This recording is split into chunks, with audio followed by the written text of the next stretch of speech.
Pessoal, eu estou muito feliz de estar aqui nessa noite. Professora Clara, muito obrigada pelo convite.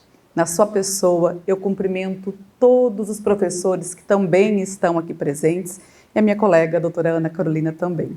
É uma honra estar aqui essa noite falando com vocês. Mas eu dou uma boa noite todo especial a vocês que são estudantes, alunos e alunas do melhor curso que tem para se fazer. Que não nos ouça um professor muito simpático de engenharia civil que eu encontrei lá no café, mas realmente eu sou apaixonada pelo direito. O nosso curso é um curso muito bom. Não vamos dizer que é o melhor, mas está ali entre eles. Hoje, vocês tiveram a oportunidade de ter duas palestras muito legais antes da minha. Dr. Dionísio vem e dá para vocês uma ideia de como é ser um juiz que está começando a carreira. A doutora Ana vem e traz a ideia do que é atuar numa vara criminal, já numa entrância intermediária. E aí, vem eu, a professora Cláudia, que já está numa entrância final. Também levaram anos. A gente começa assim na carreira. O juiz começa sendo o substituto dos outros, pega a experiência, assume uma comarca só dele, pequenininha. Ficou bom? Vai para uma maior, intermediária, desde que ele peça. Porque lembra que a doutora Ana explicou que nós somos inamovíveis? O juiz que pede. Quando ele está numa intermediária, ela pensa, agora eu quero ir para uma maior. E vai para uma maior, como Cascavel. E aí a gente se torna juiz de direito de entrância final. Nessa entrância final, você pode ser titular de uma vara ou substituir, auxiliar os colegas. Afinal de contas, mesmo numa comarca de entrância final, o juiz tira férias. Eu sou uma juíza de entrância final que substituo 3 colegas. Atuo na vara de execuções penais, na vara civil, na 5ª vara civil e na 3ª vara civil. E hoje eu vou tentar convencer pelo menos 50% a ser juiz também. E se não for juiz, que sejam promotores, que façam outros concursos, mas se forem ser advogados, vão ser excelentes advogados e advogadas. E a gente vai começar a fazer isso aprendendo a estudar, ou reforçando para aqueles que já sabem. Como que a gente estuda? Seja para uma prova, seja para o concurso da magistratura. Imagina o tanto de matéria que tem que estudar para o concurso da magistratura. As provas que vocês têm que estudar. Quando você chega e você vai começar a estudar, acontece exatamente o que está acontecendo aqui agora. A cabeça está na palestra da doutora Ana Carolina, que acabou de falar. Então, como que você entra no tema que você vai estudar? Você pega lá o seu caderninho e escreve o seguinte: o que é que eu sei sobre pena de prisão? Todos vocês sabem, e sabem muito sobre o que é a pena de prisão. Então, agora, nós vamos começar, vamos ver se eu sei passar, a estudar juntos a pena de prisão. E assim como a doutora Ana fez, nós vamos fazer. É um bate-papo. Levanta a mão, se manifesta a hora que quiser. E a professora Clara vai me avisar quando a gente tiver que parar. O que você pensa sobre as prisões brasileiras? Você pensa alguma coisa? O que você pensa? A gente prende muito ou prende pouco? O que vocês acham? A nossa prisão, ela é cara ou ela é barata? Ela é cara? Quanto custa? Como funciona a pena de prisão? O que acontece do momento que uma pessoa é presa até ela terminar de cumprir a pena dela? Como funciona? O que vocês acham? Para que serve a prisão? Qual é a finalidade dela? Quem paga? Quem custeia a cadeia que tem aqui? A penitenciária de Foz? Quem é que paga? Quem constrói? Quem mantém? É claro que lá, no final das contas, somos nós, contribuintes. Mas isso é óbvio. Isso é óbvio. Nós vivemos em um Estado, é esta a nossa forma de viver, que a gente paga imposto para o Estado retribuir. Mas quem é que paga? Quem é que paga, doutora, a senhora que está de rosa? É o presidente da República? O governador? Ou é o prefeito aqui de Medianeira? Quem é que paga? Como é que a prisão funciona? E pense, então toda vez que vocês forem estudar para a prova do professor de Direito Civil, para a prova do professor de Direito Constitucional, senta e anota tudo o que você lembra. Feche seu livro e escreve lá. Ah, eu já sei que a pena de prisão é assim, assim, assim, assim, assim. Aí você estuda. Porque aí você já colocou o seu cérebro para rodar. Ele já está pensando no tema e você vai ter a grande oportunidade de checar se você já não aprendeu errado. E aí você complementa o seu conhecimento.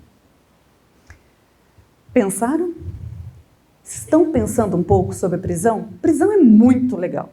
Não é à toa que é meu tema de especialização, porque é o tema mais interessante possível.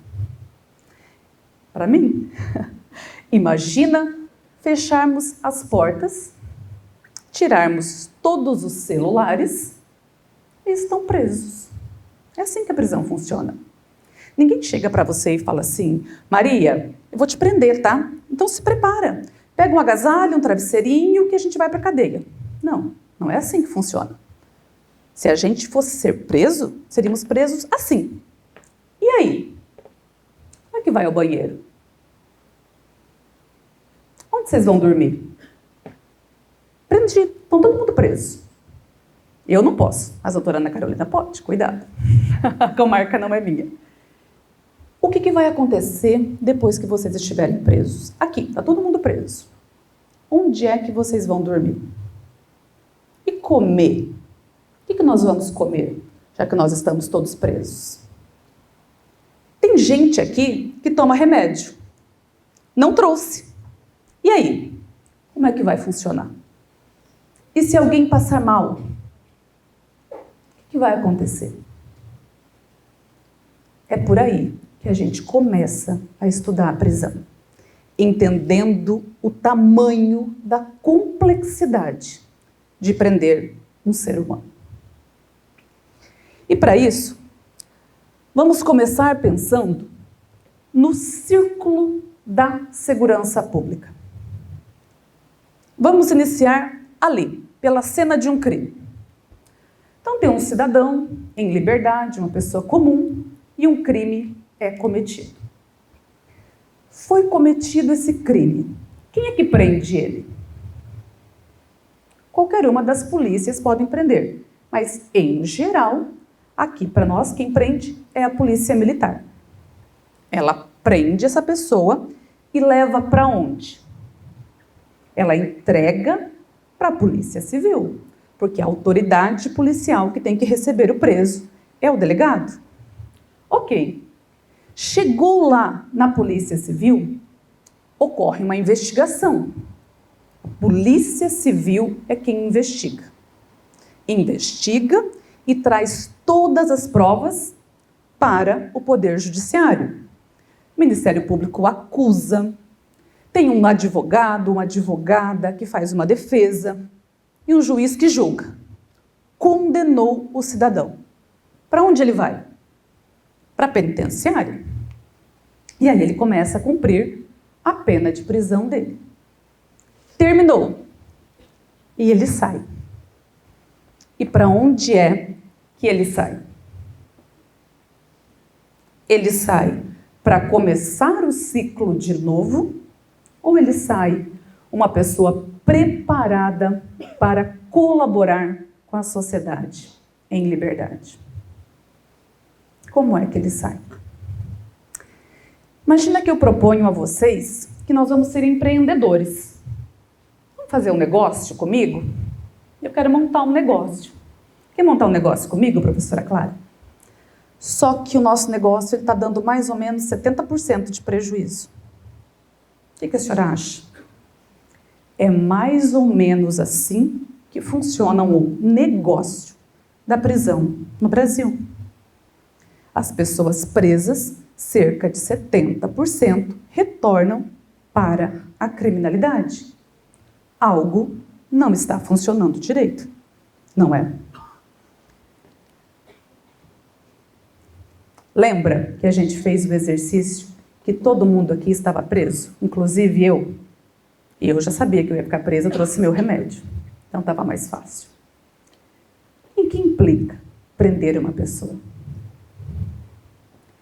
O tema do congresso de hoje, do congresso de todos esses dias, é a volta ao humano. Quando a gente prende um ser humano, no que implica isso? O que quer dizer? Se você for preso agora, o que vai acontecer? Quando um ser humano é preso, o Estado tira dele a liberdade e assume a responsabilidade por todo o resto. Prender é algo muito sério. Quando o Estado prende alguém, ele diz: eu vou te dar moradia, alimentação, saúde, educação, trabalho, eu vou manter a possibilidade de você ter contato com a sua família, de você ter comunicação com o mundo externo. É isso que o Estado diz. Por isso que eu fiz o exercício, quando nós começamos, de se imaginarem presos. Porque imagina, a gente é ser humano, a gente precisa de tudo. E imaginem nós todos presos. Tem que ter um monte de guarda aqui. Porque quem é que quer ficar preso? Ninguém. Qual que é um dos principais objetivos do preso? Sair. É natural do ser humano. É tão natural que em alguns países do mundo a fuga não é punida. Porque ela é considerada um instinto natural do ser humano. E é assim que funciona a prisão. E é esse um dos principais pontos que eu quero ensinar para vocês. A complexidade de prender uma pessoa. A gente, quando começou a falar de prisão, ali, a hora que eu falei para vocês, o que é que significa prisão? A gente prende muito ou prende pouco? A gente tem muito a ideia popular que nós escutamos na TV. Tudo bem, interessa a ideia popular. Tudo bem para os pais de vocês, os tios, os amigos que não estudam direito. Vocês não. Vocês podem ser contra ou a favor da prisão. Isto é liberdade de expressão. Mas vocês têm que saber por quê. Por que são contra ou por que são a favor. E vamos começar entendendo em que implica prender alguém. Prender alguém implica dizer: te tirei a liberdade. Agora, eu, Estado, vou ter que te dar tudo. E quanto custa, doutor da camiseta branca, que disse que é muito caro a prisão? Quanto custa prender uma pessoa? No Paraná, e eu estava ontem, antes de ontem, em Curitiba, em reunião com o Tribunal de Justiça e o Departamento Penitenciário, para, se Deus quiser, em breve, começarmos a construção de uma UP, não uma PAC, mas uma UP, é uma unidade de progressão, onde todos os presos estudam, trabalham, tem um atendimento muito focado na ressocialização, então eu estava lá para isso. E sei desse dado de antes de ontem. Quanto custa prender uma pessoa por mês no Paraná? R$ 3.500. Agora, quando vocês virem a história daquele cara que furtou uma picanha, Pensa em quanto vai custar manter esse cara da picanha preso.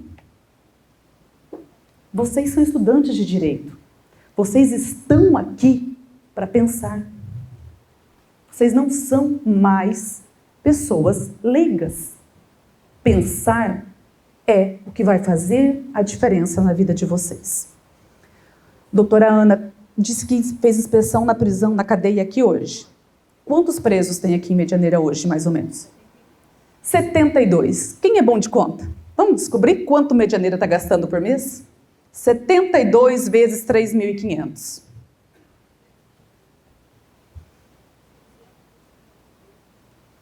R$252 mil com presos em Medianeira. Professora, você está dizendo que é para soltar todo mundo? Não. Estou dizendo que é caro. E que é muito caro.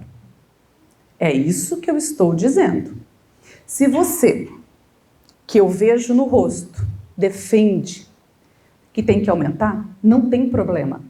Esse é seu direito de expressão. Mas saiba que custa R$3.500 por mês. E nós temos estados no Brasil onde ela ultrapassa R$4.600. Então, prender um ser humano é caro. E é caro por quê? Por causa de tudo aquilo que a gente conversou até agora. Porque se você prende uma pessoa, você precisa suprir todas as necessidades dela. Professora, mas preso tem direito? Tem. Para quem está começando agora, a pena de prisão retira do preso só a liberdade. Todos os outros direitos são mantidos. E aí? Tem que ser mantidos. Também é caro, porque, como eu falei para vocês, quem é que ia querer ficar preso aqui? Ninguém. A gente ia querer fugir. Por isso, um presídio precisa ter segurança. Um presídio precisa ter segurança com relação ao mundo externo e segurança interna, porque logo, logo a gente ia brigar.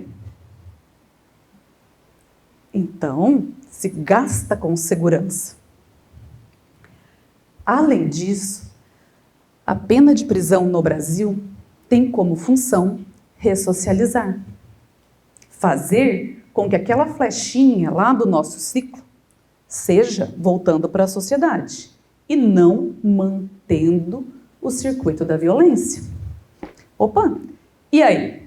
A gente precisa pagar e treinar agentes policiais penais para dar tratamento penal. O que é tratamento penal, professora?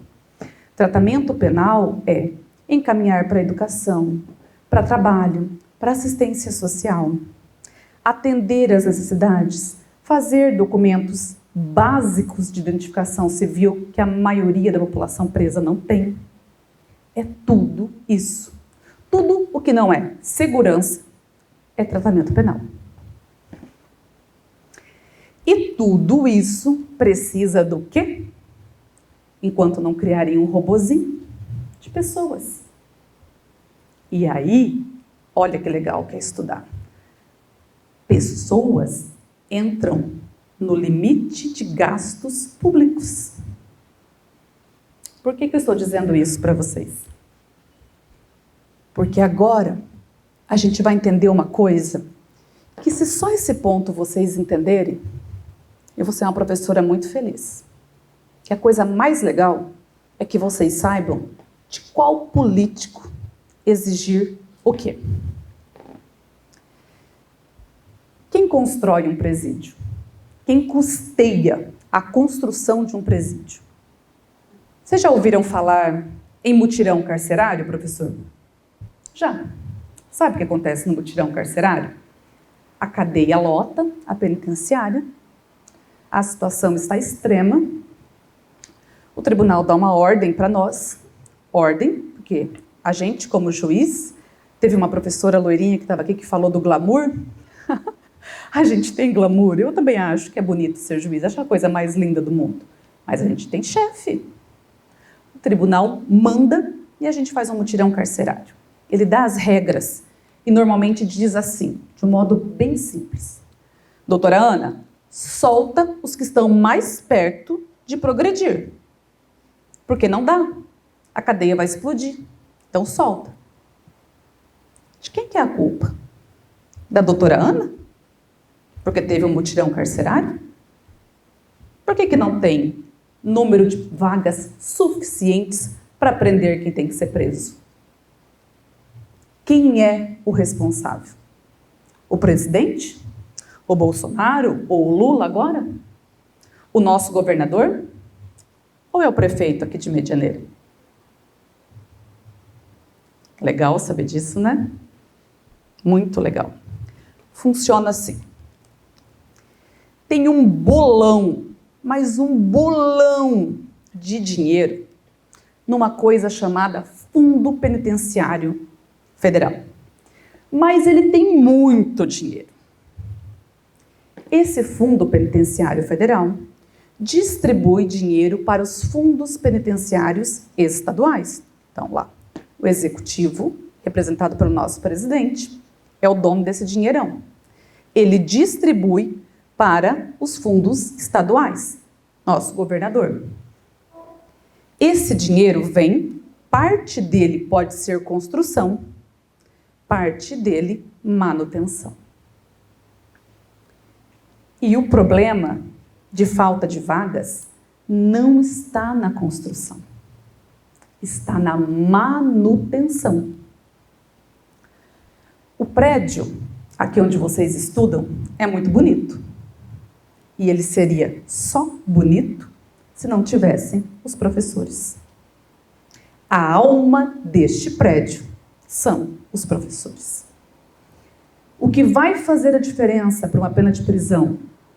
Tirar o preso quando ele termina, voltando bem para a sociedade, ressocializado, profissionalizado, com condições de não gerar a próxima vítima, são as pessoas que trabalham no presídio. E aí entra o nosso problema. As pessoas são funcionários do governo do estado. O gasto com as pessoas, com os policiais penais, entra no teto, no limite de gastos públicos.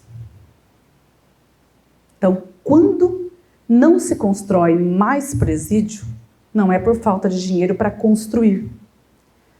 É por falta de dinheiro para manter. É esta a alegação. Quando o judiciário faz um mutirão e solta, foi porque o governador não investiu em novas vagas. E é muito importante que vocês entendam isso. Porque se faltam vagas, é porque o governador, e aí eu não estou dizendo nem que ele está certo, nem que ele está errado, mas é função dele administrar o dinheiro público do Estado para construir novas vagas. Mas, prof, e o prefeito? O prefeito está de boa? Tá. Que raiva. Mas é bem assim. O prefeito não participa deste ciclo quando eu estou dizendo prisão, julgamento, condenação penitenciária, cumprimento de pena. O município não entra nessa competência. A única competência que o município tem é com relação a outras questões de segurança pública, que aí são guardas municipais, etc. E na questão de pessoas condenadas, o município pode, não sei se vocês já têm, doutora Ana, criar o Fundo Penitenciário Municipal. É só criar e recebe dinheiro daquele fundão que eu disse para vocês, que tem muito dinheiro. E aí, para onde é que o município pode, onde o município pode investir esse dinheiro? Em projetos para egressos. Tá? O município não tem poder dentro da cadeia. E já para terminar e deixar vocês perguntarem, eu vou explicar bem rapidinho as funções de um policial penal. O policial penal é aquele que trabalha lá dentro da penitenciária. Lembra, a polícia militar faz o policiamento ostensivo. A civil investiga. A polícia penal é responsável por segurança e tratamento penal. Durante muito tempo, o nosso estado do Paraná só se dedicou à segurança. Há poucos anos, poucos mesmo, cerca de 2, nós temos um setor de tratamento penal dentro do DEPEN, onde começa-se a preparar o policial penal para não só agir com truculência, mas para perceber antes o preso que vai brigar com o outro, separá-los de cela, evitar, se ele está com problema com a mulher, já resolve, leva para o médico, dar esse tratamento para mudar o ciclo da violência, para fazer com que o nosso dinheiro público investido valha a pena e evite uma próxima vítima. E uma coisa muito interessante, que é importante que vocês observem, é assim, uma das grandes complexidades da prisão. Imagina que nós estamos mesmo aqui todos presos. Como que é seu nome? E a Fernanda tem que ir para a audiência. Como funciona? Vêm os policiais, pegam a Fernanda, tiram da cela, revistam, algemam, conduzem. Aí, imagina assim, que aquela turma lá do fundo é o dia deles irem para o banho de sol. Vão sozinho? Vem policial penal, pega a galera, revista, escolta para o pátio. Mas ainda não está bom. Essas duas que estão aqui no meio estão com dor de dente. Tem que levar para o dentista. Quem leva? Elas podem ir sozinhas? Não podem. A movimentação dos presos dentro da cadeia é algo extremamente complexo, com um risco de fuga imenso e que exige muito trabalho dos policiais penais. É muito importante entender isso, entender como tudo funciona dentro de uma prisão, como é difícil tirar a liberdade de um ser humano. Nem escolher o caminho por onde eles vão passar, eles escolhem. E tem um estudo de Harvard que demonstra o déficit cognitivo que ocorre proporcional à quantidade de tempo que as pessoas ficam presas. E eu fiz uma experiência e foi muito interessante sobre isso. Em um dos mutirões carcerários, eu pedi para os agentes trazerem grupos de 20 em 20, que seriam soltos, para o salão do júri. Eles ficavam assim, e eu explicava, olha, você vai ser solto porque está em livramento condicional, blá, blá, blá, você progrediu de regime e tal. Agora, vão subir um por um, conversar com a minha equipe, assinar os documentos e tal. E a minha equipe, que estava assim no palco do júri, eram só meninas. E eu comecei a perceber que o atendimento estava demorando demais. Pensei, esses presos estão há tempo sem ver mulher, estão paquerando as meninas. E eu fui falar com elas, falei, pessoal, o que está acontecendo? Vocês estão sofrendo algum tipo de assédio? Ela falou, não, doutora, eles não entendem. Eles ficam aqui e pedem para a gente repetir e repetir, porque não querem ser presos de novo e não conseguem entender. E era uma judiação, percebeu o déficit cognitivo que essas pessoas tinham. E isso se dá porque é tirado da pessoa presa a capacidade de tomar decisão. O que você vai comer quando sair daqui? Não sabe? Vai escolher se vai comer, se não vai. O preso não. Nem isso ele vai escolher. Então a capacidade mental da pessoa vai atrofiando também.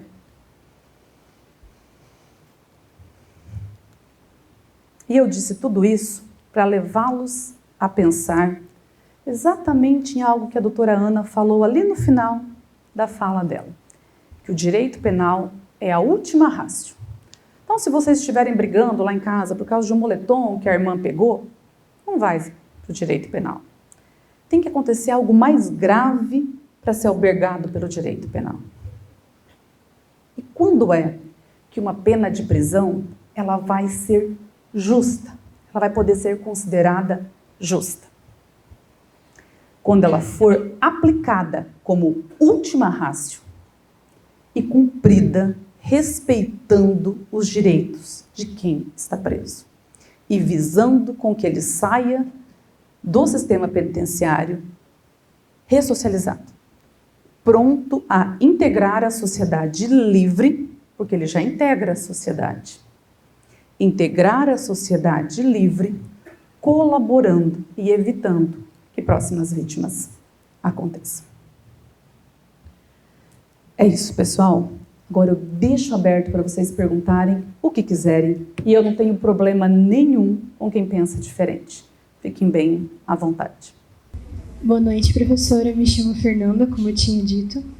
A minha dúvida é a seguinte: quantos policiais são necessários para a manutenção da ordem dentro de uma prisão e qual é a assistência que atualmente essas pessoas recebem com essas questões da saúde mental? Porque quando você falou assim, fazer o exercício da empatia, eu me coloquei no lugar dessas pessoas. Assim, se eu fosse presa agora, como que seria para mim ficar dentro de uma prisão com pessoas que eu não conheço, sem essa assistência, sem essa liberdade que a gente tem de escolher, né, quando vai dormir, quando vai comer? Você me falou agora que tem um dia que eles são liberados para tomar sol, não é todos os dias? Eles têm direito a 2 horas por dia, no mínimo, de banho de sol.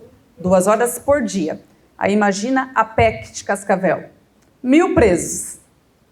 Galeria do crime organizado separada. Galeria dos duques. Duques são os criminosos sexuais. Galeria que brigou com a outra. E vamos lá, tirar 1.000 presos e botar para tomar sol. E atualmente tem alguma assistência para essas pessoas, para essa situação? Eles têm. Quando o professor me apresentou, ele disse da minha experiência na Noruega. Quando eu fui visitar a Noruega, fui por minha conta, viu, gente? O tribunal não pagou nada. Fiquem bem tranquilos com isso. Foi de... A doutora ri porque o tribunal não paga nada mesmo. E a experiência maior que eu trouxe da Noruega foi com relação ao preparo dos policiais penais. Lá, eles ficam 2 anos estudando, já recebendo salário, para depois começar a atuar. No dia que eu estava visitando, vou te dar, não vou passar mais, uma das penitenciárias, era uma quarta-feira, das 2 às 3 da tarde, todos os presos trancados e os policiais penais estudando com uma psicanalista a mente do criminoso do crime sexual. Achei aquilo fantástico, porque uma semana antes, o meu porteiro, de 19 anos, estava feliz da vida, porque tinha passado num teste seletivo do Estado, porque o Estado não dá conta de contratar com salário de servidor público, então ele contrata alguns por teste seletivo, e ele ia ser agente penitenciário. Na sexta, ele era meu porteiro. Na segunda, ele foi designado para PEC. E eu não tinha reação quando ele me contou aquilo, porque eu pensava, ele não faz ideia do que ele vai ver. E os policiais penais aqui têm muito pouco treinamento, têm muito pouco assistência médica e assistência psicológica. Nós temos muitos casos de policiais penais viciados em droga e muitos policiais penais doentes. Um deles, antes de ontem, me disse assim: a melhor coisa que aconteceu na minha vida foi vir para essa unidade de progressão, que é humanizada. Porque eu estava doente. E eu percebi que eu estava doente o dia que eu vi um preso morrer e não senti nada. Então, infelizmente, eles não têm. Infelizmente, são pouquíssimos para um monte de preso. E tem coisa que a gente não pode nem contar, porque A precariedade da nossa segurança pública é tanta, mas vocês vão descobrir ao longo das carreiras de advogados, advogadas, promotores, defensores públicos ou juízes. Mais alguma?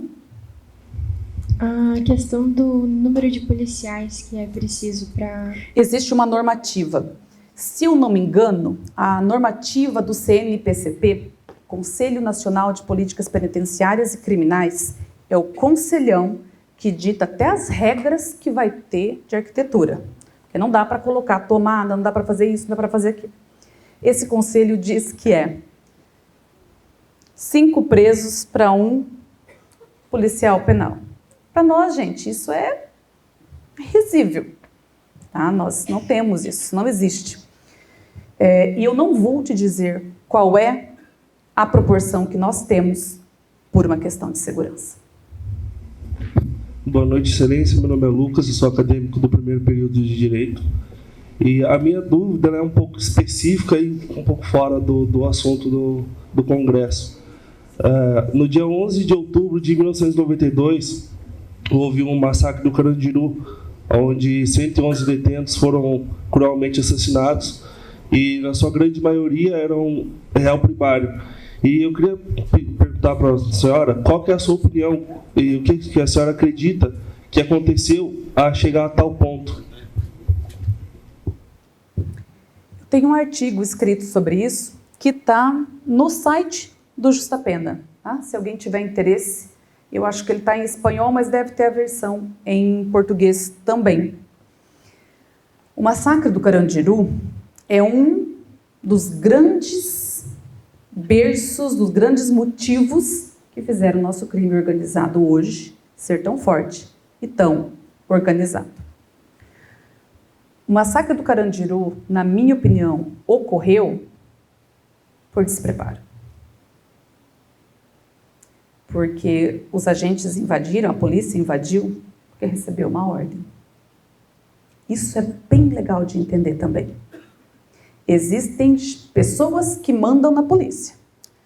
Qual polícia que o prefeito manda? Nenhuma. Não ajuda, mas também não tem polícia. Ele manda na Guarda Municipal. O governador manda em qual polícia? Em todas, menos a federal. Quem foi que mandou invadir? Foi o governador. Então, quando houve a invasão e tantas mortes, foi por despreparo. Essa é a minha opinião. Inclusive, há um decreto do presidente Jair Bolsonaro, de dezembro, dando indulto para todos os policiais que participaram do massacre do Carandiru. Este artigo em específico é objeto de uma ação direta de inconstitucionalidade movida pela PGR, que ainda vai ser julgada, então ele está suspenso, mas foi concedido indulto para todos os policiais que participaram. Algo mais? Boa noite, professor. Meu nome é Lucas, sou do 7º período. A doutora comentou sobre os grandes problemas de despreparo, principalmente dos policiais penais, né? Então, vai meio de encontro com a minha pergunta. Será que, qual que seria a viabilidade de terceirizar esse serviço, tanto de construção como de manutenção das cadeias, das penitenciárias? Existe muita discussão sobre isso. A Austrália, por exemplo, terceirizou, voltou atrás, porque não deu certo. Nos Estados Unidos, tem terceirização. Para mim, a lógica é muito simples, Lucas, né? Se você fosse um empresário e fosse administrar qualquer negócio, o que você quer ter com ele? Lucro. Como é que a gente vai privar o ser humano como objeto de lucro? Aí vamos mais longe. Então eu sou a empresária a doutora Cláudia e eu vou construir uma penitenciária aqui. Esse bloco aqui é minha penitenciária. E ela cabe 100 pessoas. Bom, e eu vou ter uma concessão para explorar com mão de obra essa penitenciária por 20 anos. Eu construí 100 vagas. Sabe aquele bebezinho que você conhece? Da sua vizinha, teu priminho, teu filho?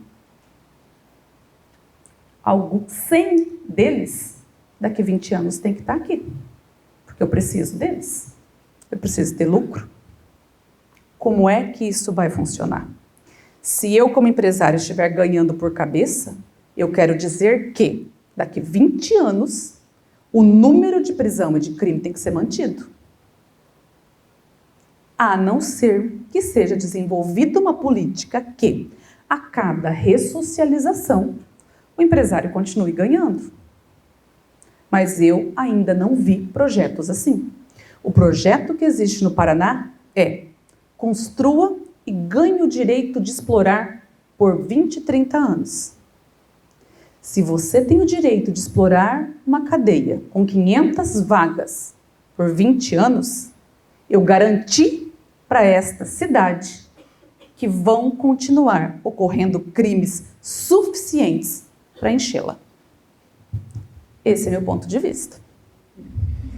Boa noite, excelência, tudo bom? Tudo bem. Meu nome é Igor, eu sou do 7º período. Eu sei que a gente está tratando sobre um tema muito delicado, muito polêmico até. Só que no Brasil a gente tem esse problema, não é de hoje, né? Desde muito tempo.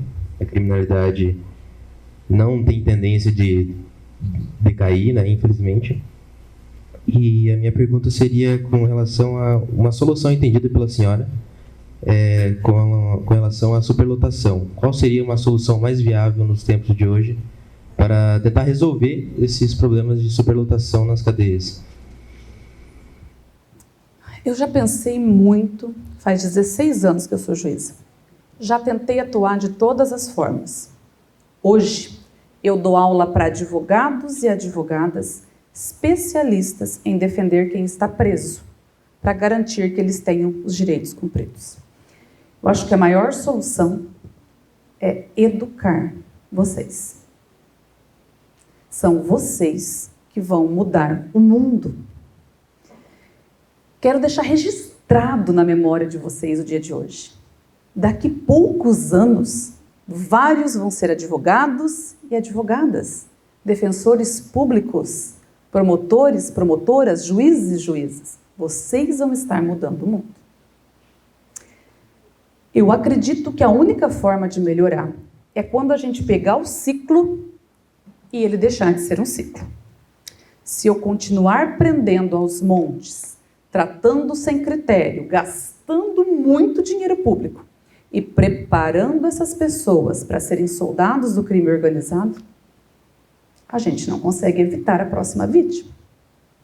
Então, para mim, as unidades de progressões, essas penitenciárias focadas em garantir que não é só uma cama para cada um, é uma cama com trabalho e com estudo. Aí sim vai funcionar.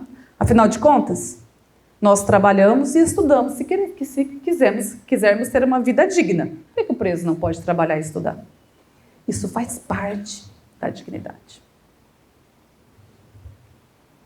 Algo mais?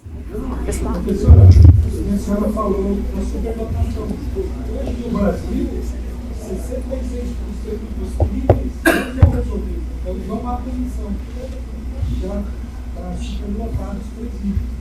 Imagina se tivesse meio de fazer, que qual seria? Então, assim, com todo preso tem o livre-arbítrio, ou o cidadão tem o livre-arbítrio. Acho que não tem nem cidadão brasileiro que não sabe que foi isso, que não é uma papel. Tudo que sabe que não tem polícia, não tem hospital, não tem saneamento básico, né? Você não vai lá terminar. Mesmo assim, a gente dá CNTV, que não é tão ruim assim, Então eu te convido.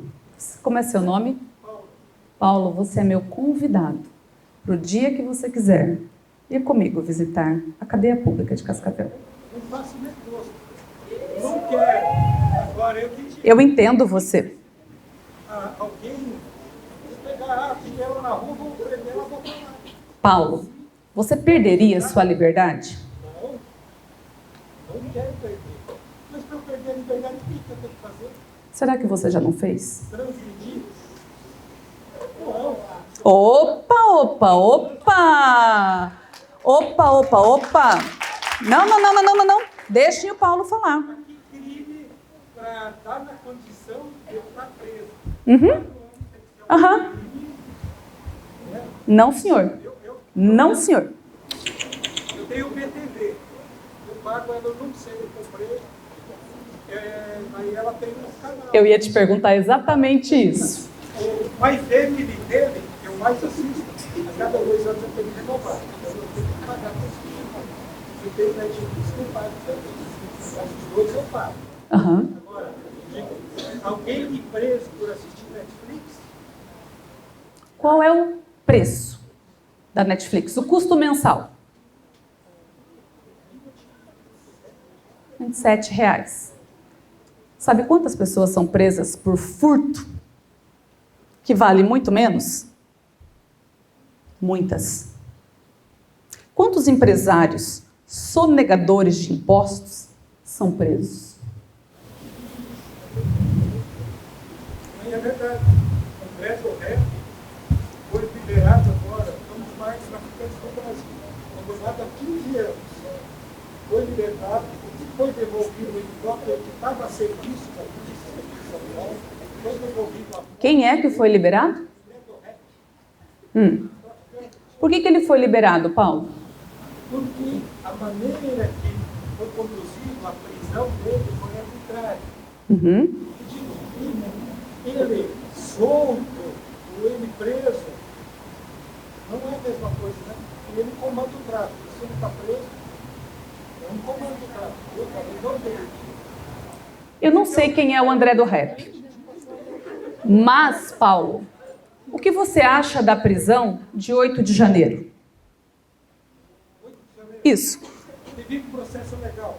Opa! Só pra galera de 8 de janeiro, pro André do Rep, não? Opa!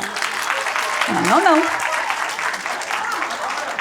Ser juíza é ser imparcial. A senhora já pensou aquela senhorinha de 77 anos lá, que perigo que é, solta hoje, que ela continua presa lá? Acho um perigo. Se atentar contra a democracia, acho um perigo. Então o André do Rep não é perigo. Eu não conheço o André do Rep, Paulo. Esse é o defeito que a senhora conhece. Não conheço. Não conheço. Não, Paulo. A de 77 anos não é o André do Rep, não. Nada. Uma velhinha de 77 anos, com uma bengalinha andando na rua. Já pensei, Paulo. Já pensei.